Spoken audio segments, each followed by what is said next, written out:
Hello everyone, welcome to the CarCave, a new YouTube channel where we're going to talk about cars and caves. No, we're not going to talk about caves. We're going to talk about cars, the car industry mainly, and maybe a few reviews. Not really sure, but we will see where it goes. Today's video is about this. It's a 2010 Porsche Boxster, and I'm going to explain why I think this is going to be a future classic. So this specific Boxster is a 987.2 generation. That generation ran from 2009 to 2012. It had a naturally aspirated 2.9 liter flat six that was nuzzled perfectly behind your spine.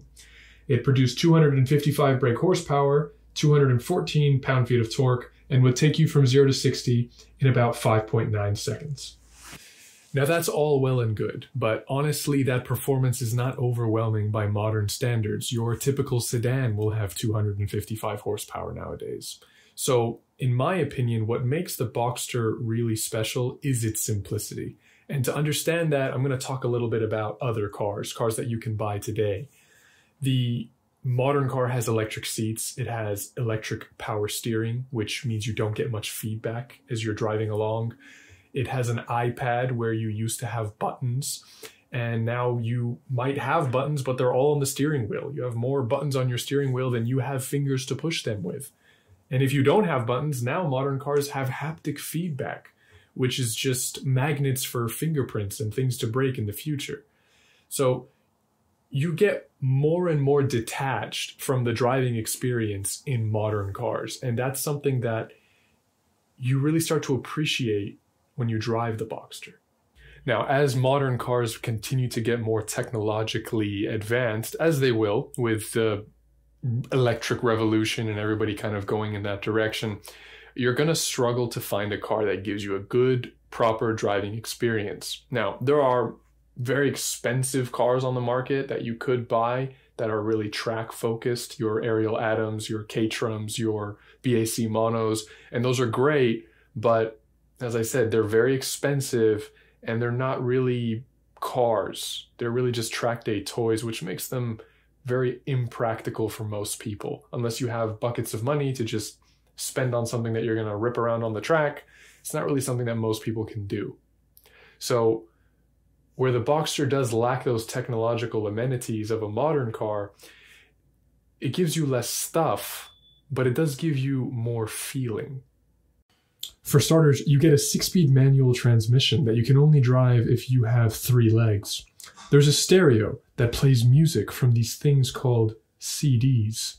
The seats only move if you exercise physics, and the power steering is hydraulic. Now, this is important because hydraulic power steering tends to give you better feedback than electric power steering.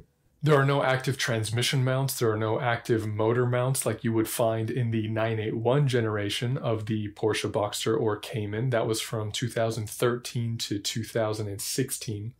And one other glaring omission is the Ims Bearing. So I don't know how many of you know what it is. I'm not going to get too far into it, but there's a kind of like a gremlin that lives within the Porsche world.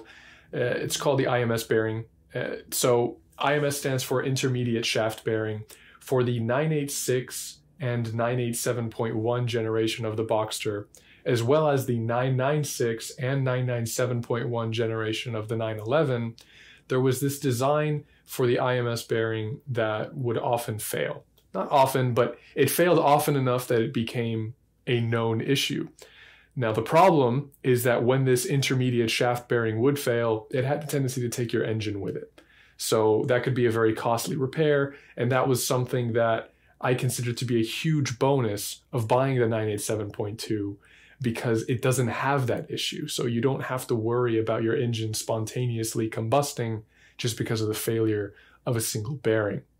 Now, that's not to say that there are no issues with this generation Boxster. It's not free of its own little niggles. There's a small amount of wind noise in the cabin, which is likely from the rear window thickness. This is, of course, expected in a soft top convertible, but it's still a little bit annoying. The next issue is a little bit petty, but it has to be said. You see, on a normal car, the key has an unlock and a lock button, so you know what you're doing. But with this generation Boxster, there's only one button, which does both. So in theory, this is a convenience because you have a smaller key. but it's a problem for people like me that forget things easily.